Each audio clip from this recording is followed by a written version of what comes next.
Each episode of the Lion Goat podcast is completely improvised. Expect comedy. Do not expect consistency or sense to be made. This is random nonsense for your amusement. I am Podbot. I make the bebop skull beep boop.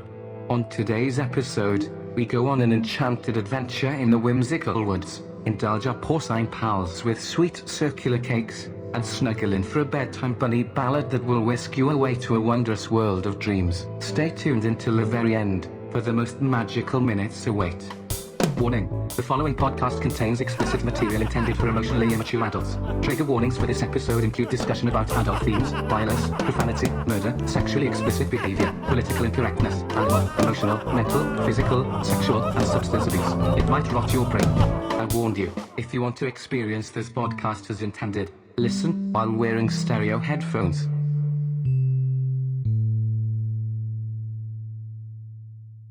Welcome to your next experience of the great beyond.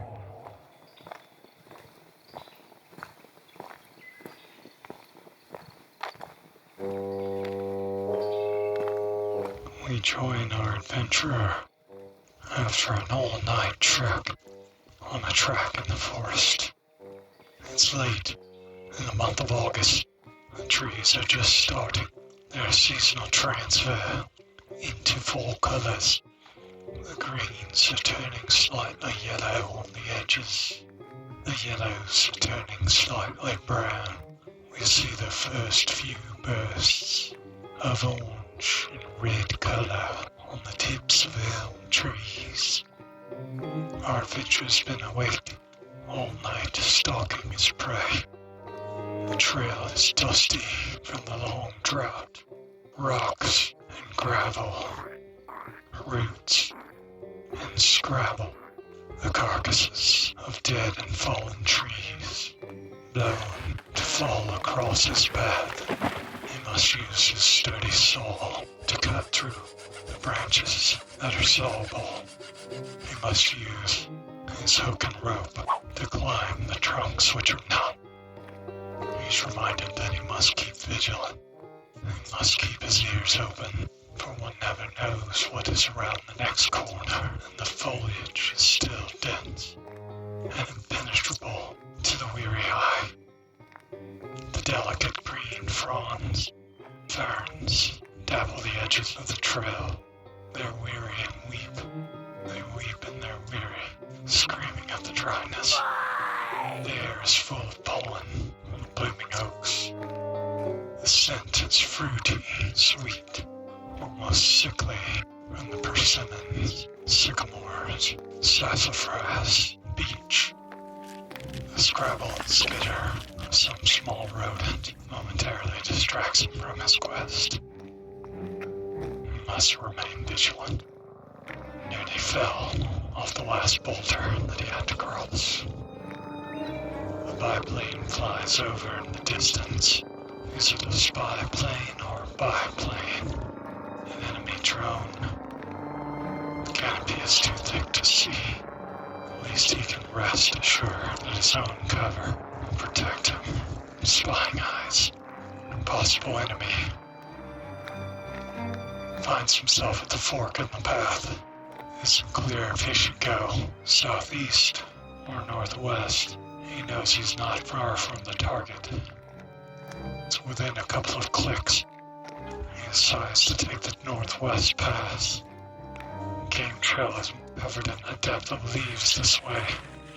Must continue carefully not to expose his position by dragging his feet through the leaf litter.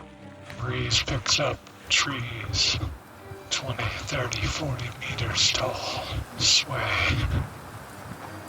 drop their leaves. A beautiful whirling cascade.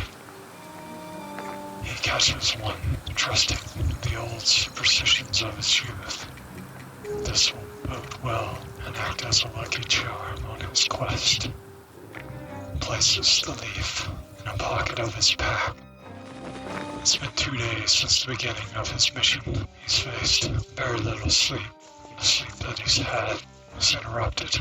His job is to acquire a very particular position on the western flank of the enemy headquarters. He knows that this will not be easy as security is thick. He's passed at least 3 soldiers in the last 15 minutes.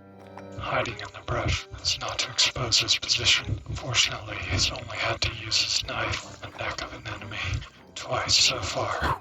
This is a spy mission rather than one that he expected.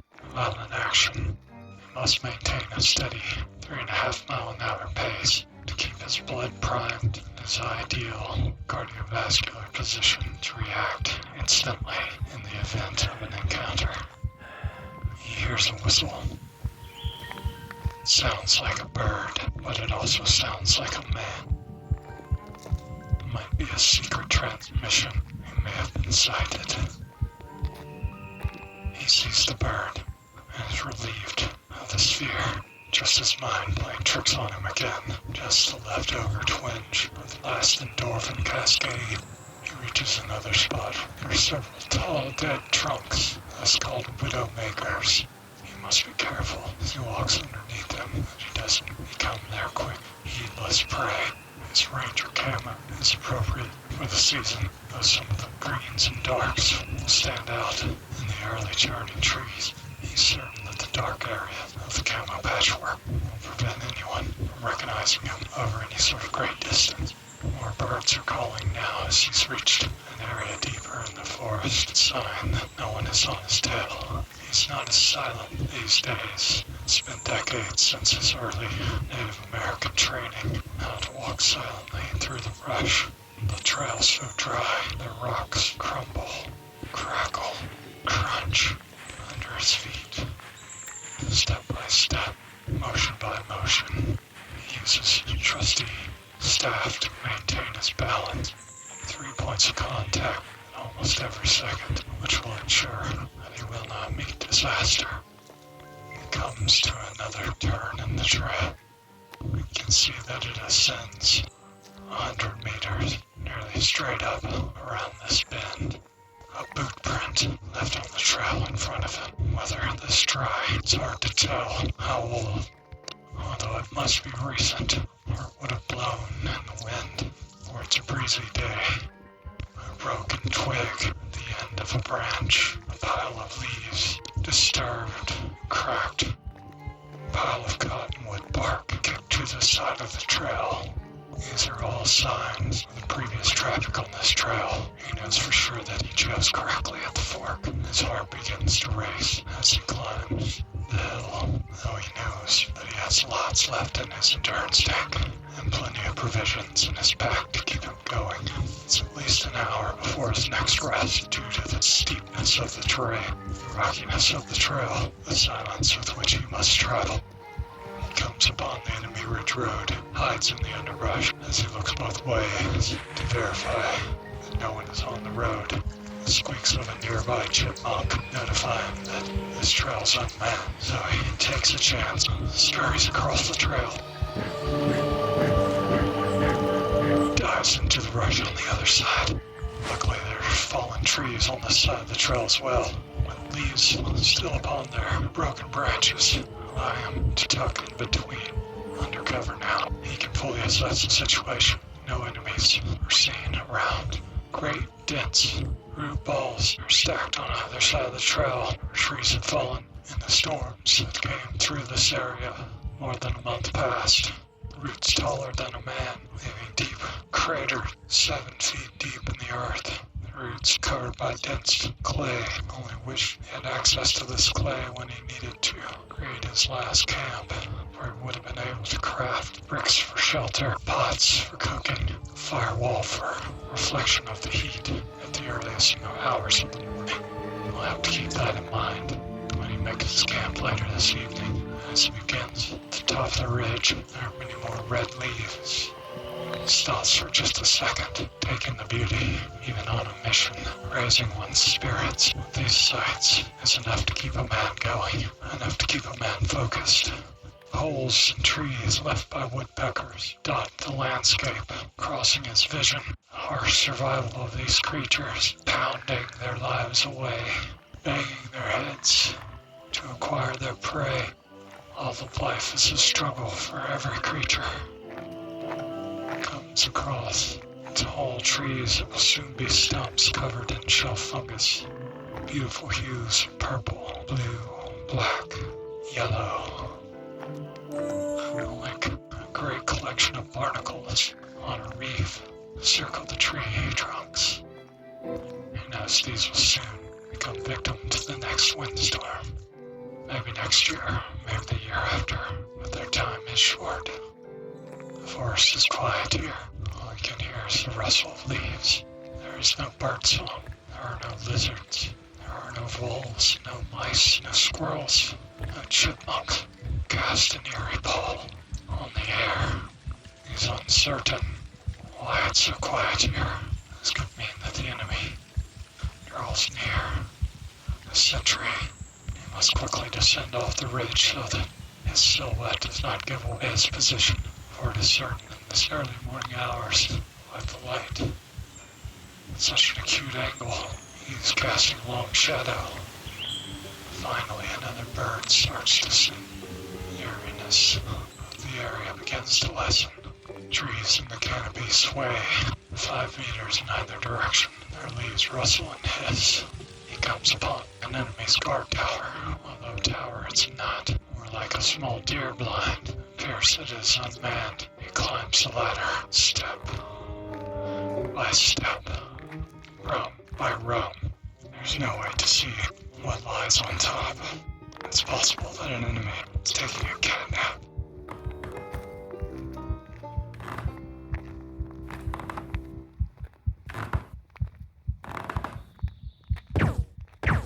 Like a thief in the night, the silent bullet rips through the wind, stealing his life in a moment. He never saw it coming. The sentry tower was manned, and this adventurer's mission has been terminated.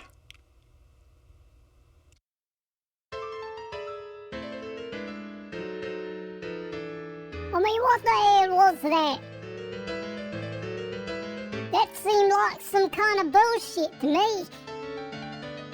I mean, I was clearly invested in the story, and now the motherfucker's just dead? You just killed the motherfucker? I mean, what's wrong with you, man? We were enjoying the story. We were enjoying being part of the show. And then you had to come in there, and you had to fucking kill the guy, and you didn't even fucking give the guy a fucking chance, man. He was on his fucking mission. He was like a real fucking kind of like fucking guy, you know? He was like a fucking like soldier guy, some kind of fucking ranger sort of guy. And I thought he was doing great, and then, you know, he was being all quiet and stealthy and shit, and then he just fucking died? That's what you're gonna fucking tell me? That's how the fucking show went? That's what you fucking telling me? This is what we fucking got? I mean, I don't think that's fucking fair. I was fucking listening, and then I was fucking invested. Why think you ought to stop cussing so much? Cause you been cussing so much, you making my brain hurt. Hey, you shut the fuck up. I'll fucking cuss as much as I fucking wanna cuss. Cause I fucking cuss as much as I fucking wanna cuss. Cause I ain't a fucking kid no more. I'm fucking mean. Well, I don't think that a man should cuss so much. I think that a man should use his brain power to come up with interesting adjectives and interesting observations and interesting demonstrative concepts. Well, you shut the fuck up, cause you don't know from fucking nothing, man. You're a fucking moron. You're just a fucking voice inside my fucking head. I don't even think you're a fucking voice in my fucking head. I don't know where the fuck your voice fucking come from, man, cause your fucking voice just a fucking voice. Well, I think all your fucking I think they sound like percussion. Maybe we should just insert a little drum beat right here. Just a little drum beat with all your fuckings. Be like bongos. Be like some other sort of something. Now we will take a break for some advertisements. Please support our sponsors. Then hey, you fucking pod bot, you don't tell me what to do. Just imagine, this could be your advertisement. Please reach us at LionGoatPodcast@gmail.com to provide sponsorship. And now, back to the show. And now, something completely different. I woke up this morning. I thought to myself, what's the point? What's the point in making a podcast if no one's gonna listen to it? Are you just trying to voice all those sick voices in your head? Are you just trying to give all those characters a place to go? Are you just trying to fill the void or the empty hole in your soul, the empty hole in your heart, the empty part of you that secretly desires any sort of love, any sort of touch, any sort of interaction, any sort of joy from the universe? I think that's probably true. I think you're just looking for friends. I think you're just looking for someone to listen to the madness so that the madness can escape. It's like a valve on an ever-growing pressure, capacitance, an ever-growing pressure well that's about to erupt and explode. And if you just don't let it out, if you don't let out all the tricky demons, if you don't let out all the trickiness, then it'll just explode out of your brain. It'll force you into taking some sort of action. It'll force you into taking some sort of drastic measures. It'll force you into becoming something other than what you are. And what you are is just a hodgepodge of commoditization, just a hodgepodge of commercialization, just a hodgepodge of capitalistic, heuristical views that seem to dominate the current ethnocentricities of the modern culture.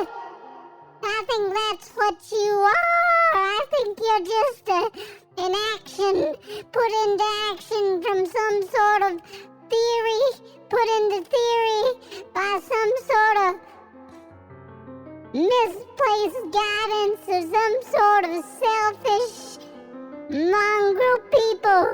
Some sort of selfish mongrel people. Mongrel people that just felt like they had to reproduce. Felt like they could just ignore the fact that the planet is dying. Ignore the fact that the people are using all the resources. Now you just stop that. You just stop that right this minute. We're not negative people here. We're positive people here. This is a joyful podcast and we're bringing joy to the people. We're gonna tell the people happy stories about happy things and the people are gonna feel happy as a result. So just you stop all that negativity. Stop it. Stop it right this. Stop it. You put your fists up. If you want to fight me, you put your... No, I'm not a fighter. I'm a lover. I'm not a fighter. I'm a lover. Come on, give me a big sloppy kiss on the mouth. Give me a big sloppy hug. You stop that right... Give me a hug. Come back over here. Give me a hug right now. I'm gonna give you a hug. Come here. Come here. Get a hug. Get a hug.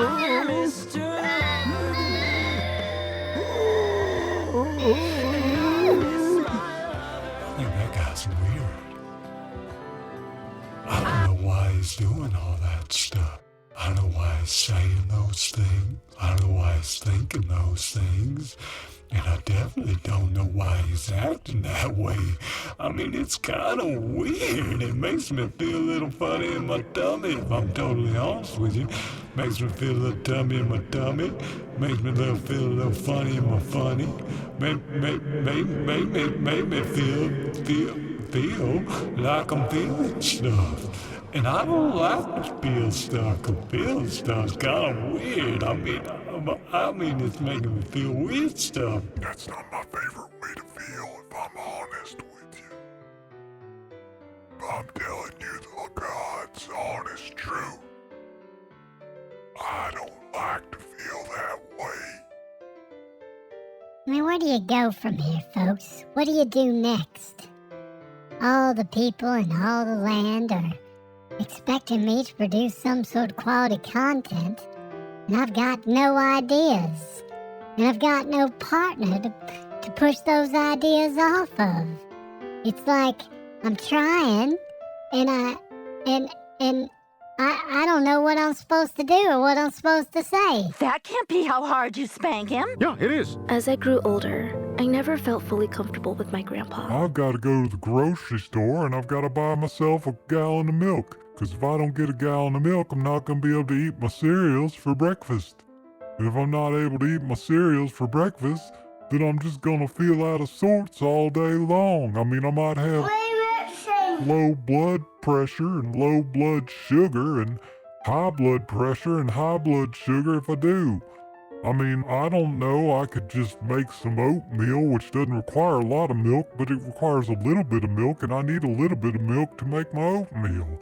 And I mean, it's already 10:40 a.m. and I haven't eaten nothing since about 4 o'clock in the morning. What kind of person gets up at 4 o'clock in the morning if they don't have some kind of job they gotta do at 5 o'clock in the morning? I think that's a sick kind of person is what I think. It's just a sick kind of person. That's what I think. It's just a sick kind of person. That's what I think. Just Demented. Twisted. Sick.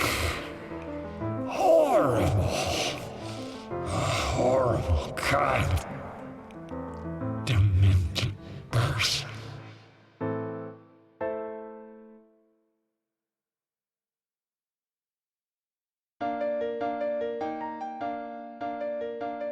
Well, we've decided to devolve into madness.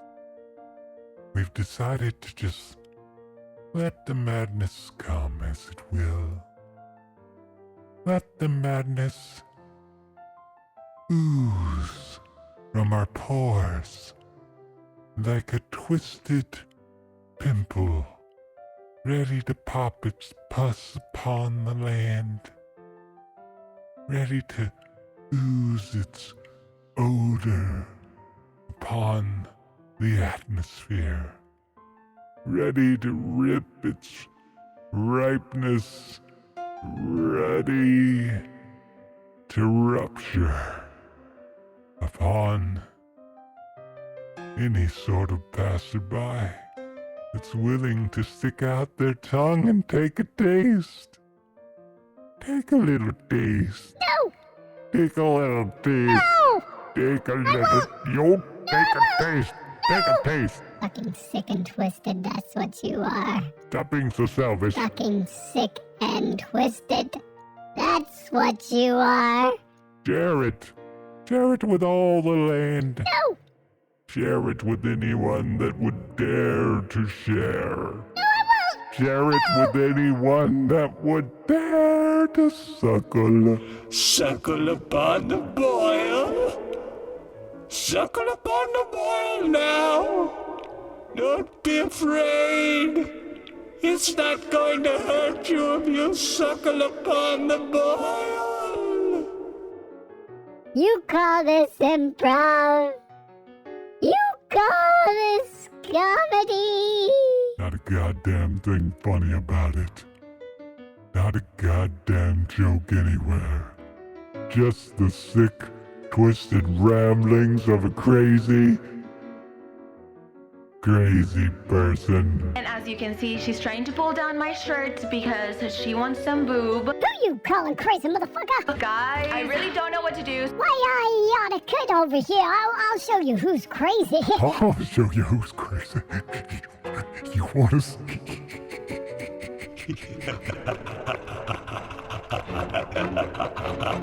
You wanna see what's fucking crazy?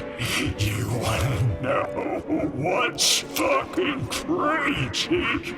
I'll show you what's fucking crazy. Get your fucking hands off my fucking neck. I'll show you what's fucking crazy. I'll show you. I'll show you what That's a fucking crazy. You wanna know what's fucking crazy? Oh, what's fucking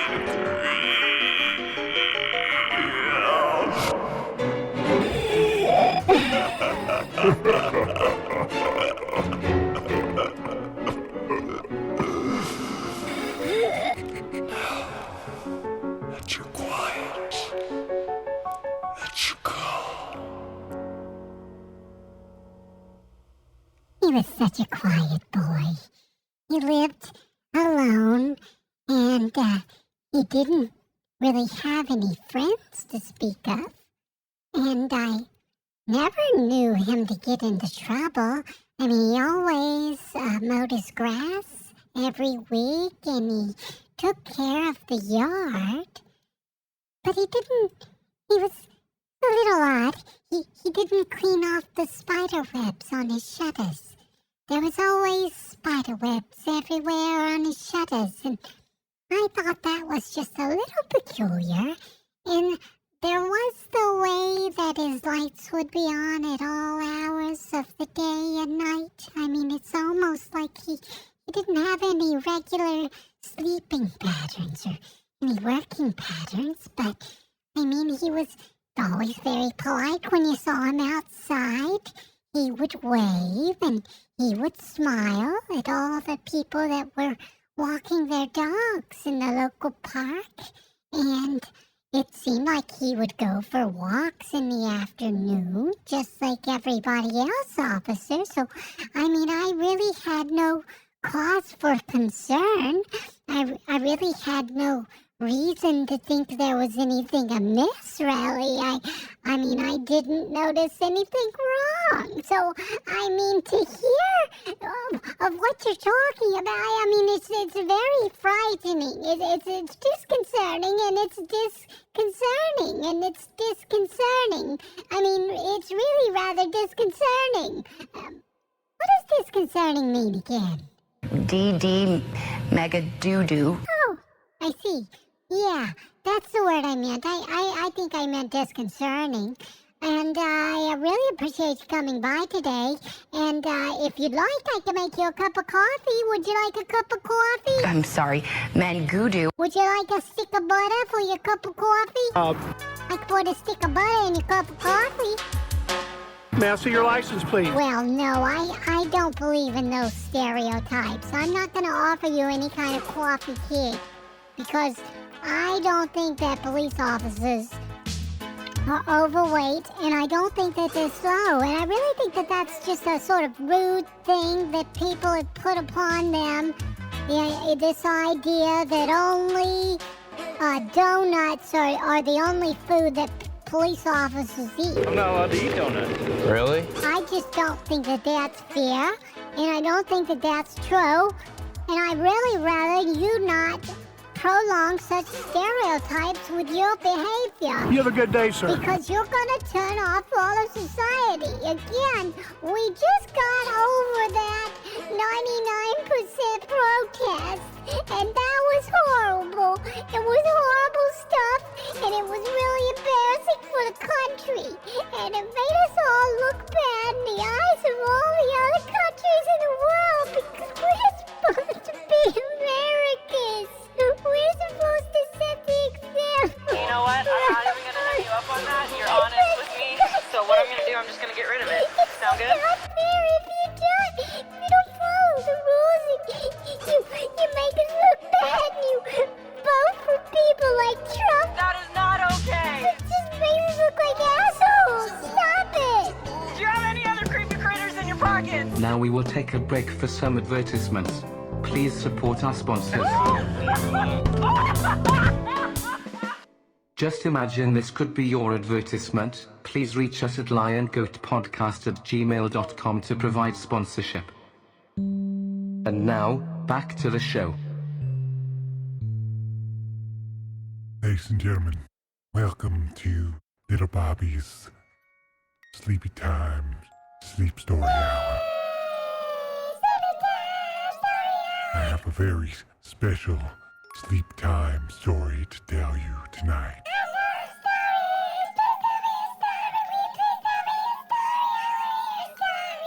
It's about a potato named Harry. Now, this potato was one of the finest russet potatoes that one ever has laid their eyes on. And speaking of eyes, this potato had so many little eyes and so many little root fibers they just stuck out of the eyes like wiggly little paramecium cilia. And they would just waggle in the wind when Harry the potato would dig itself up out of the ground. A lot of people don't realize that potatoes can dig themselves up from the ground, but it's true. Potato can dig itself up from the ground as long as there are no farmers around and no one can notice. Little potato would just dig itself right up.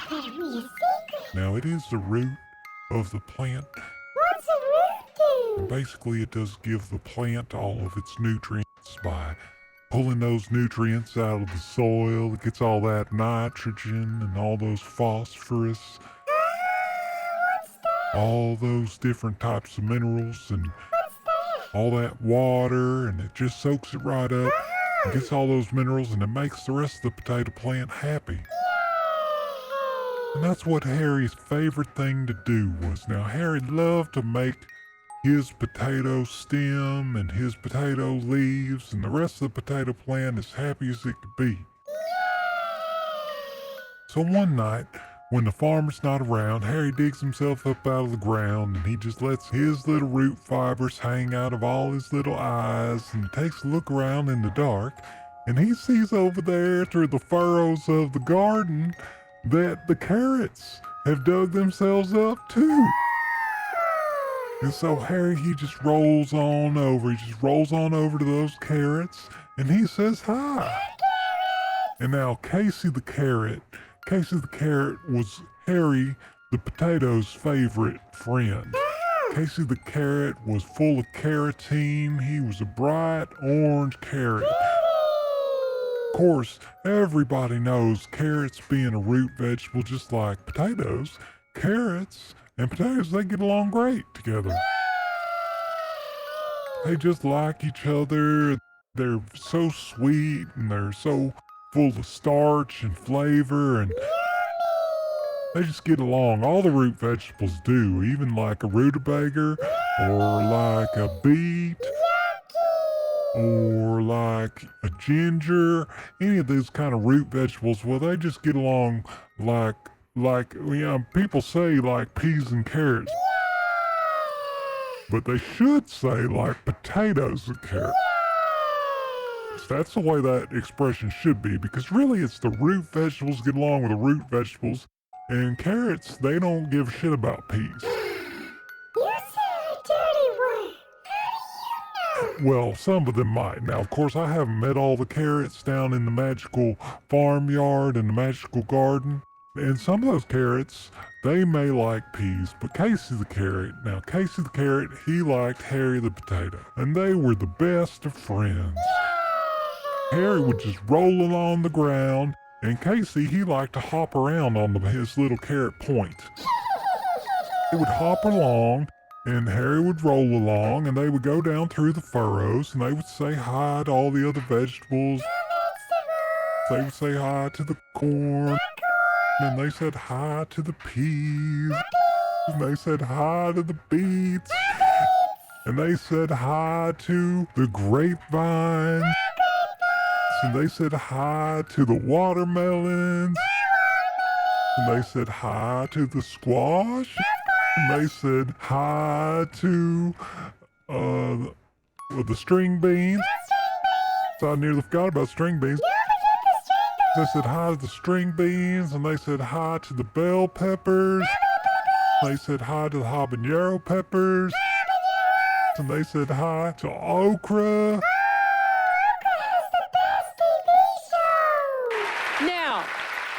I just want to tell y'all right now, we've been lying to you. Every single one of you desperately needs a brand new car! Roll it in, boy!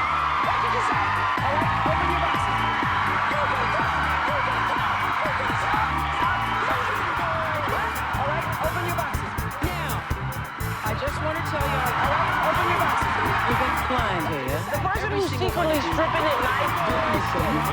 desperately needs.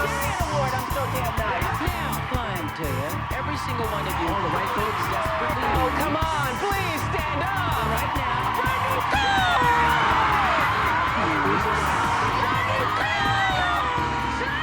Let us all love you back to health. And nobody has ever said you be the penis. And they said hi to the sugar beets. They said hi to everybody.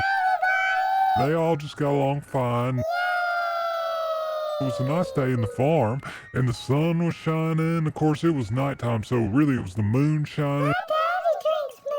But Harry, he didn't know the difference between the moon and the sun, so you can't really blame him because he was just a stupid potato. Now, it's fair to call potatoes stupid because they don't really have brains.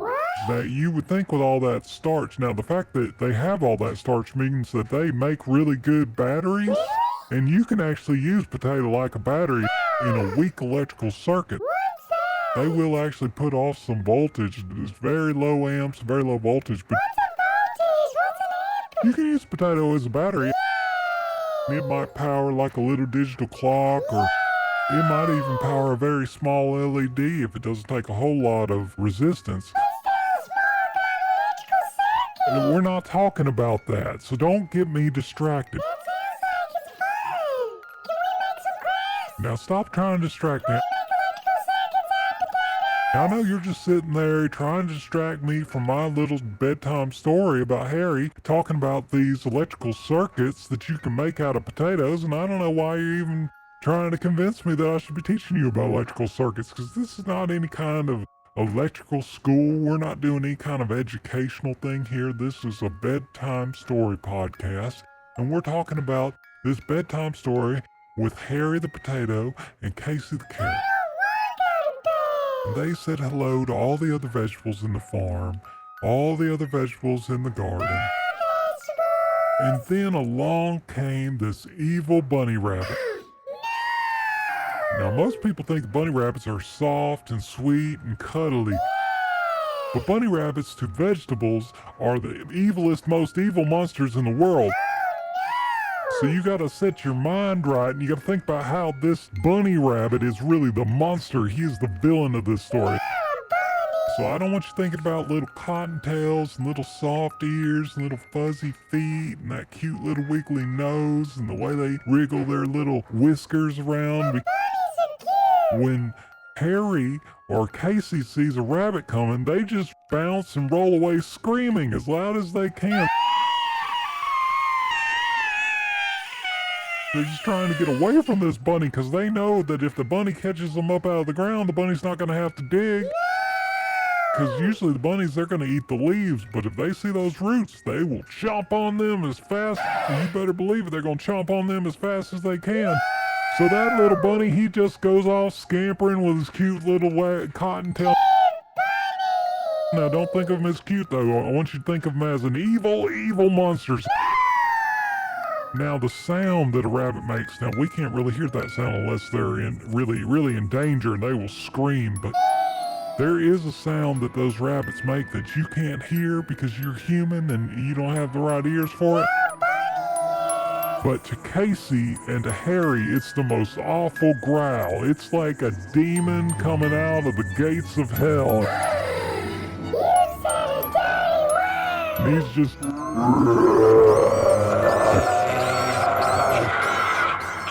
coming after those vegetables, just letting out that rabbit scream, and Harry and Casey, they start rolling and bouncing as fast as they can. And all of a sudden, they run into the fence. It's because this evil human gardener, their caretaker, the man that they thought that they loved, the man that they thought was going to take care of them, now secretly he's evil and he's going to eat them just as fast as his bunny rabbit will. And actually, he might kill that bunny and eat that bunny too. Because humans are the most evil of all the creatures to the vegetables. But anyways, he had this fence in the way and they could not escape from the garden. What were they gonna do? And the rabbit's coming.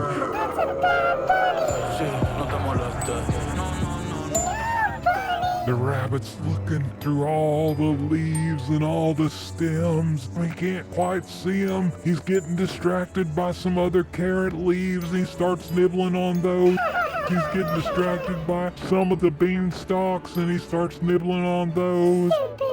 And he gets distracted by the squash spines and he starts nibbling on those. And about this time, Harry and Casey, their hearts are thudding. Of course, they don't have hearts, so it's more like the starch inside them are just pulsing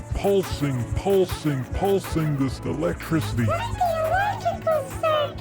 They're almost caught. They know they're gonna die. They're fearing for their lives. They're praying to the vegetable gods.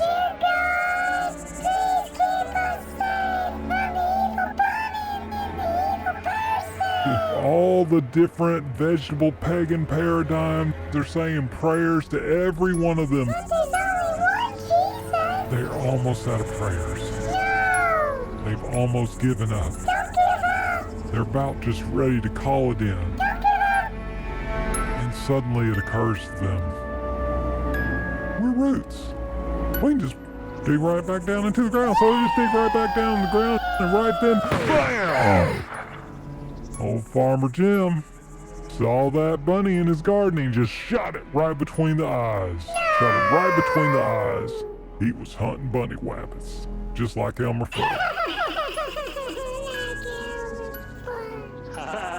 Well, I told y'all that was a good story. Did y'all like that story?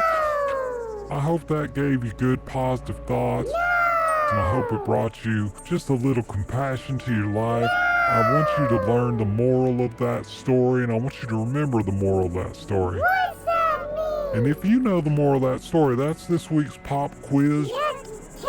Just send us a email at LionGoatPodcast@gmail.com with your moral to this story. And if you get it right, we'll read it out on the air on the next podcast, and we'll give everybody your name. So just make sure you tell us your name. You might want to put your social security number in that email too if you want, or you can send us your credit card number. No, that's not safe at all. If you like these stories, if you want to support an independent podcast, then now's your chance. You can join our Patreon. We got a Patreon out there, or give us a 5-star rating on iTunes. Give us a 5-star rating on Spotify. Give us a thumbs up and a subscribe and a notify all bell on our YouTube. Just let us know that you like this podcast and you want to hear more of these bedtime stories. 'Cause we're going to bring more bedtime stories to you folks. Appreciate you joining the podcast this week. And thank you so much for listening. This might not even be the end of the podcast, but this is the end of this segment. This is the end of the bedtime story segment. And I hope that it brought you peaceful thoughts. And as we always do at the end of this segment, I'll be praying for you. We're going to have our weekly secret confession. Now, I've heard that is a fabulously good segment on many podcasts. If you listen to the end, they'll tell you a secret about themselves. And here's my secret this week. I was at the pharmacy and I had to get some of my diabetes medication because now that's not the secret. The secret's not that I have diabetes, and the secret's not that I have high blood sugar. That's not really that much of a secret. Lots of people in the world do.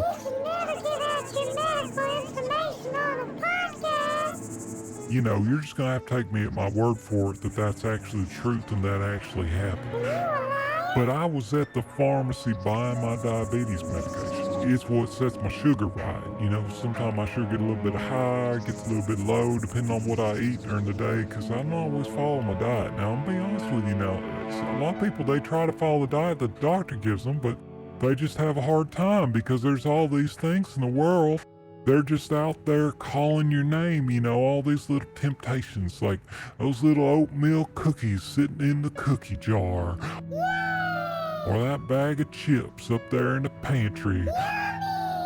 those honey roasted peanuts. You might want some of those oranges, some of those fruits. Now, people think that fruits are good for you, but not all fruits are good for you. Not if you got high blood sugar. Now, you got to be careful. You can't eat all those fruits.